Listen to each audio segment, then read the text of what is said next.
नमस्कार। आज के इस शानदार और बेहद महत्वपूर्ण एकेडमिक विश्लेषण में स्वागत है। आज हम केमिस्ट्री के एक ऐसे फंडामेंटल कॉन्सेप्ट को डिकोड करने वाले हैं जो हमारे आसपास मौजूद लगभग हर लिक्विड की प्रॉपर्टी तय करता है। जी हाँ, हम बात कर रहे हैं पीएच पैमाना और विलयन की। ये पूरा सेशन पूरी तरह से ऑथेंटिक साइंटिफिक फैक्ट्स पर बेस्ड है, जिसे खासतौर पर कॉम्पिटिटिव एग्जाम्स को क्रैक करने के लिए डिजाइन किया गया है। चलिए शुरू करते हैं।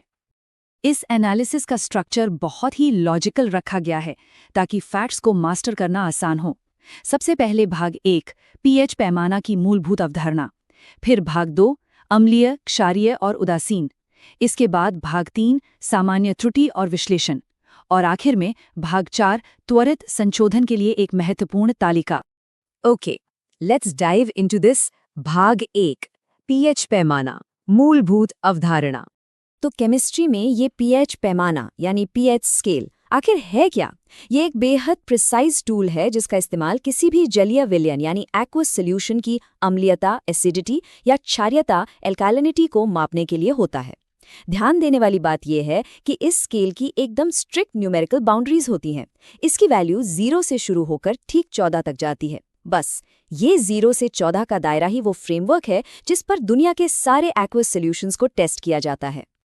अब आते हैं भाग 2 पर, अम्लीय, क्षारीय और उदासीन। ये वो 3 पिलर्स हैं जिन पर पूरा पीएच स्केल टिका है। इस 0 से 14 वाले स्केल के बिल्कुल सेंटर पे फोकस करते हैं नंबर 7। साइंटिफिक नजरिए से ये नंबर 7 परफेक्ट बैलेंस का सिंबल है। अगर किसी भी सॉल्यूशन का पीएच मान एग्जैक्टली 7 है तो वो एक उदासीन विलयन यानी न्यूट्रल सॉल्यूशन कहलाता है। नेचर में इसका सबसे बेहतरीन और आइडियल एग्जाम्पल क्या है? शुद्ध जल यानी प्योर वाटर, ना ही एसिडिक ना ही बेसिक, एकदम neutral. And this brilliantly illustrates कि ये पूरा स्केल काम कैसे करता है। जरा मेंटली विजुअलाइज कीजिए।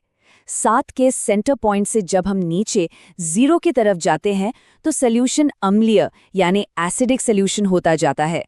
पीएच मान जितना कम होगा वो उतना ही प्रबल अम्ल मतलब स्ट्रॉन्ग एसिड होगा। सेंटर 7 पर सॉल्यूशन एकदम उदासीन है। और जब हम 7 से ऊपर 14 की तरफ बढ़ते हैं तो सॉल्यूशन क्षारीय यानी बेसिक सॉल्यूशन बन जाता है।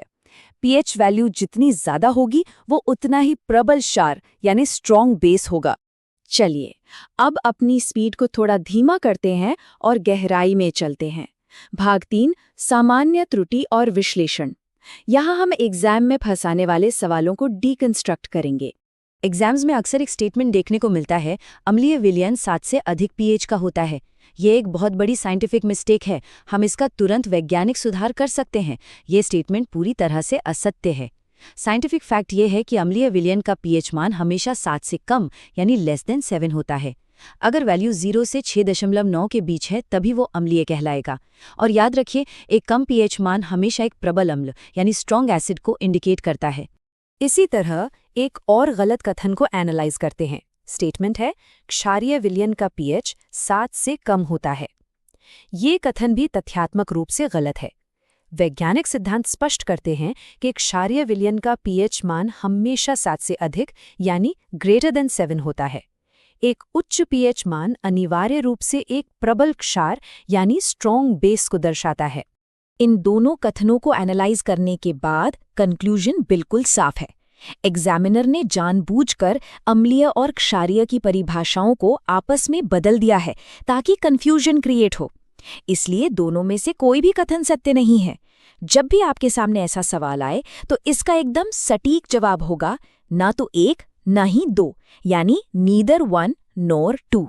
So the crucial point is कि एग्जाम के प्रेशर में इन सारे फैक्ट्स को एक साथ याद कैसे रखा जाए। इसके लिए है हमारा भाग 4 त्वरित संशोधन के लिए एक महत्वपूर्ण तालिका। ये टेबल आपके लिए एक परफेक्ट क्विक रिवीजन मैट्रिक्स है। पहली पंक्ति को देखिए, अम्लीय यानी एसिडिक विलयन, इनकी पीएच सीमा 7 से कम होती है। अब यहाँ सबसे इंपॉर्टेंट पॉइंट ये है कि इनमें हाइड्रोजन आयन यानी H+ की सांद्रता अधिक होती है। रियल लाइफ एग्जाम्पल्स, नींबू का रस, सिरका और हमारे पेट का जठर रस यानी गैस्ट्रिक जूस। दूसरी पंक्ति में है उदासीन यानी न्यूट्रल विलयन, इनका पीएच मान एग्जैक्ट 7 होता है और इनमें H+ आयनों का बैलेंस एकदम परफेक्ट होता है। उदाहरण के लिए शुद्ध जल और नमक का घोल।